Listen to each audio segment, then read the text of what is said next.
ये देखने के लिए कि मेरे शासनकाल में किसी ने मेरी स्वाधीनता अस्वीकार तो नहीं कर दी है, मेरी पराधीनता को अस्वीकार तो नहीं कर दिया, मेरे अपने आप में स्वयंभू कोई राजा ना बन गया हो। उसके लिए घोड़ा छोड़ते हैं जो राजा का निजी घोड़ा होता है, और उसके आगे एक पंपलेट लटका दिया जाता है कि जिस भी राजा को अपने मानदाता चक्रवर्ती राजा की पराधीनता स्वीकार ना हो, इस घोड़े को पकड़ के बांध ले और युद्ध के लिए तैयार हो जा। राजा के पास 72 करोड़ सेना है, ये समझो सिंपल भाषा में। 72 अक्षौणी का तो वैसे अलग से होता है, जैसे इतने घुड़सवार, इतने रथ वाले, इतने फलाने हाथी वाले, वो मिलाकर के सारा होता है, सिंपल भाव से समझते हैं। 72 करोड़ सेना है, 72 अक्षौणी। वो घोड़ा चल पड़ा, पीछे सैनिक थे, सैनिक घोड़ों पर, घोड़ा खाली, और वो चल रहा अपनी मर्जी से, कहीं से जा रहा, किधर ही जा रहा।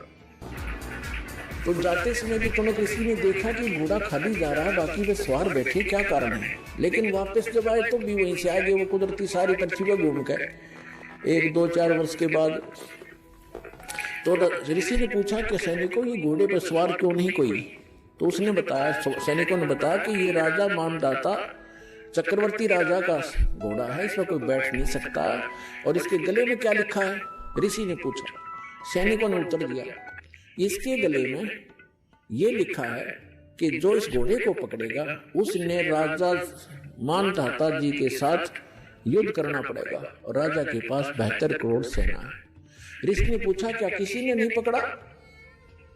तो सैनिकों ने कहा, कौन पकड़े, उसकी जाड़ फोड़ दें हम, है किसी की पिला किसी की मां ने दूध। ये सैनिक भी एक आध अगर मुंह फटे।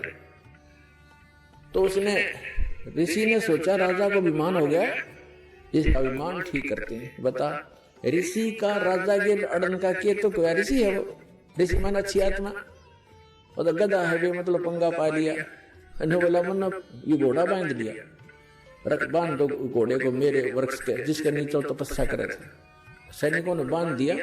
सैनिकों ने कहा उस ऋषि से कि ये घोड़ा आप बांधोगे, मानदाता चक्रवर्ती का युद्ध करोगे। कहा मैं युद्ध करूंगा उसके साथ। सैनिकों ने कहा, कंगले तेरे दाने खाने को नहीं, तेरी क्यों सामत आई है, चुप करके अपनी भक्ति कर और माला फेर, क्यों मरे तू बेआई मौत क्यों मर रहा है। उसने चुनक ऋषि ने कहा कि तुम राजा के से जाके कह दो कि चुनक ऋषि ने तेरा युद्ध स्वीकार कर लिया। अब सैनिकों ने आकर के राजा को नमक मिर्च लगाई और कहा कि आज एक व्यक्ति ने हिम्मत की है आपका युद्ध उठने की, और कल को दूसरा बकवाद करेगा। राजन nip the evil in the bud, बुराई को स्टार्ट में खत्म कर देना चाहिए। राजा ने फिर कह दिया जाओ। तो उस 72 करोड़ की 4 प्लाटून 4 टुकड़ी कर ली।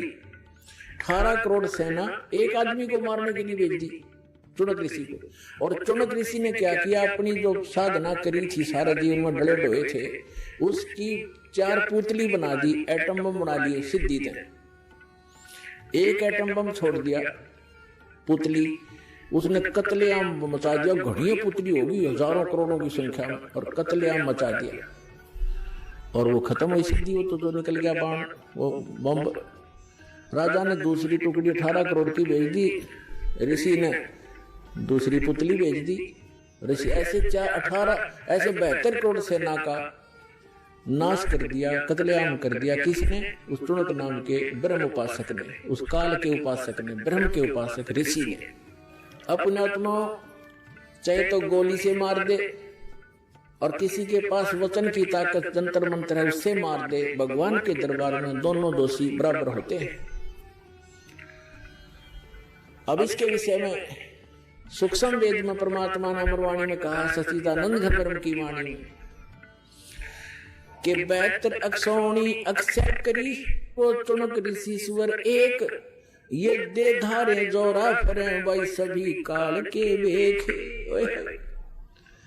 72 अक्षौणी खा गया वो चुनक ऋषिश्वर एक, मानदाता राजा की 72 करोड़ सेना का नाश कर दिया। किसने, उस चुनक ऋषिश्वर अकेले ने। ऋषिश्वर जैसे मुनि और मुनिवर और मुनीश्वर।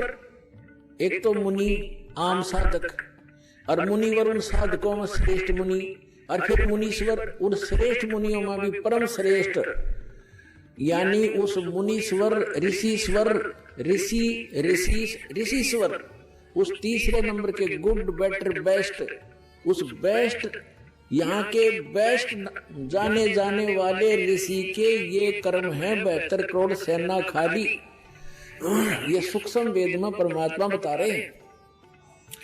72 अक्षौणी खा गया वो चुनक ऋषिश्वर एक, ये दे धारे जोरा फिर